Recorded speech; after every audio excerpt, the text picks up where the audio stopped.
தேவனுடைய நாமம் மகிமைப்படுவதாக.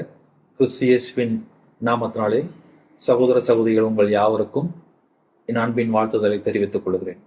இந்த காலை நேர தியானத்திற்காக நாம் வாசிக்க போகிற வேத வசனமாவது நம்முடைய வேதாகமத்திலேயே மிக சிறிய வசனம் என்று கருதப்படுகிறது. அது என்ன? யோவான் புஸ்தகம் 11வது அதிகாரம் 35வது வசனம். யோவான் எழுந்த சுவிசேஷ புத்தகம் 11வது அதிகாரம் 35வது வசனம். இயேசு கண்ணீர் விட்டார். இதை ஆங்கிலத்தில் வாசிப்போம் என்று சொன்னால் ஜீசஸ் வெப்ட். மிக மிக சிறிய வசனம். ஆனால் இதனுடைய கருத்தோ, இதனுடைய பொருளோ, இதனுடைய விளக்கமோ மிக மிக பெரிதாய் இருக்கிறது. அது நமக்கு எத்தனை பெரிய ஆறுதலை கொடுக்க போகிறது என்று நாம் இதிலிருந்து நாம் கற்றுக்கொள்ள போகிறோம். சரி, இதனுடைய பின்னணி என்னவா இருக்கிறது? மரியாள் மார்த்தாள், அவருடைய சகோதரர் லாசரு வியாதியா இருக்கிறான். பின்பு மரித்து விடுகிறான். மரித்து அடக்கம் பண்ணப்பட்ட 4 நாட்களுக்கு பிறகாக இயேசு கிறிஸ்துவானவர் அந்த இடத்திற்கு, அதாவது பெத்தானியா கிராமத்திற்கு வருகிறார்.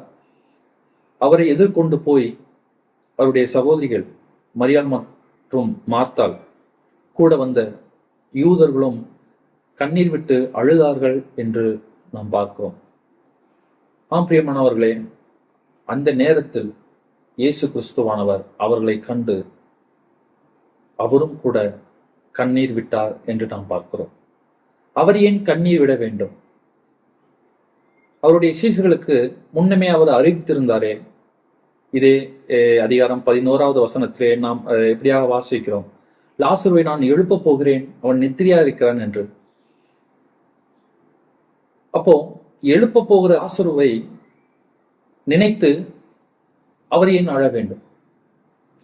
அவரை சுத்தி இருக்கிறவர்கள், குறிப்பாக மரியாள்,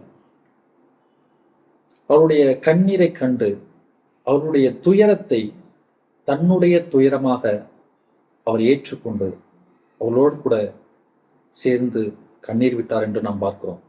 அந்த சராசரத்தையும் படைத்த ஆண்டவராகிய இயேசு கிறிஸ்து மனித உருவில் இருக்கும் போது அவர் உடைந்தார், உடைக்கப்பட்டார். அவருடைய சிநேகிதரோடு கூட சேர்ந்து அழுதார் என்று நாம் பார்க்கிறோம்.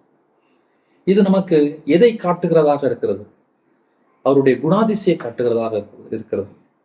அவருடைய இரக்கத்தை காட்டுகிறதாக இருக்கிறது. அவருடைய இருதயத்தை காட்டுகிறதாக இருக்கிறது. அவருடைய அன்பை நமக்கு காட்டுகிறதாக இருக்கிறது. ஆம் பிரியமானவர்களே, அன்று மரியாள் மார்த்தாள் மற்றும் லாசரோடு கொண்ட அந்த அன்பு, அதே அன்பு நேற்றும் இன்றும் என்றும் மாறாத இயேசு கிறிஸ்து நம்மீதும் அதே அன்பை காட்டுகிறவராக இருக்கிறார்.